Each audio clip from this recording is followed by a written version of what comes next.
Je kan het je bijna niet voorstellen, maar eens lag hier op deze plek een stad, Reimerswaal. Het was de derde stad van Zeeland, na Middelburg en Zierikzee. De stad was groot en welvarend, maar was niet opgewassen tegen het water. In 1530 was hier de Sint-Felixvloed. Hier lag een kerk, een markt en een klooster, maar de straten stroomden vol met water. Het gebeurde steeds opnieuw en de stad raakte in verval. En in 1630 vertrokken uiteindelijk ook de laatste mensen. Ze zochten een betere toekomst in Tholen of Zierikzee. Reimerswaal verdween in de golven. Ja, oh, een stuk lijststeen. Het gaatje zit er nog in.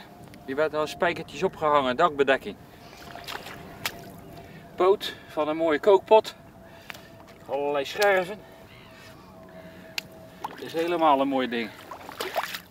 Zwart, heel vroeg, rond 1350. Mooi stukje keramiek. Het ligt bezaaid met scherven. Anton is al 40 jaar te vinden bij de verdronken stad.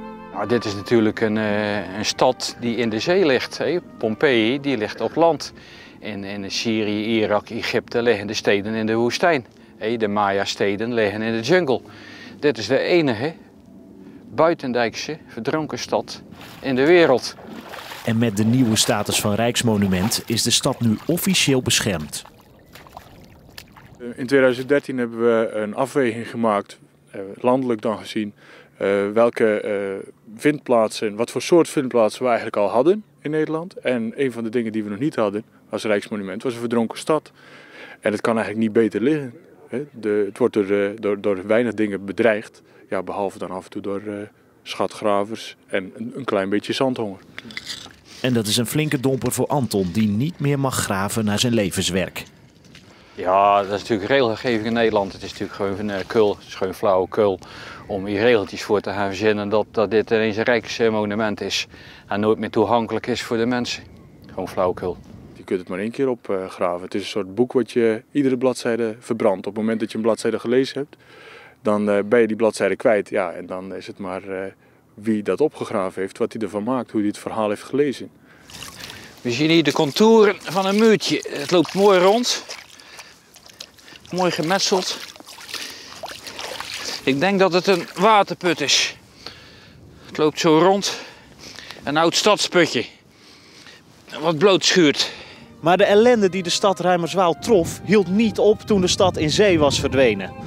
Honderden jaren later, in mei 1940, verdween ook het archief van de stad. Toen Middelburg werd getroffen door oorlogsgeweld.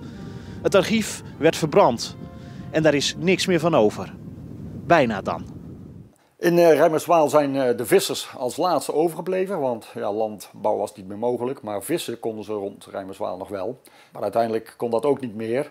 En zijn de laatste inwoners van Reimerswaal naar Tholen verhuisd. En die hebben daar echt een aparte bevolkingsgroep gevormd die bepaalde stedelijke belasting niet hoefde te betalen. Dus op een gegeven moment wilde iedereen wel van Reimerswaal zijn, want dat bracht wel wat financiële voordelen met zich mee.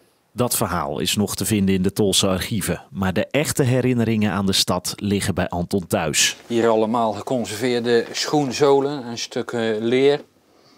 Hier zie je een stukje van mijn verzameling. Ik zal de kast open doen. Komt je levenswerk ooit af? Dat is wel de bedoeling. Maar ja, dan moet ik misschien 150 worden. Maar het is wel een streven. De mensen gingen vroeger op pelgrimstocht. En als ze zo'n bedevaartsoord bereikten, een paar kilometer van tevoren, moesten ze zich aankondigen dat ze eraan kwamen en dat ze nog wilden overnachten. Het is een tweetonige hoorn. Hij is gerestaureerd, maar hij doet het nog. Ik ben niet muzikaal, maar ik ga het proberen.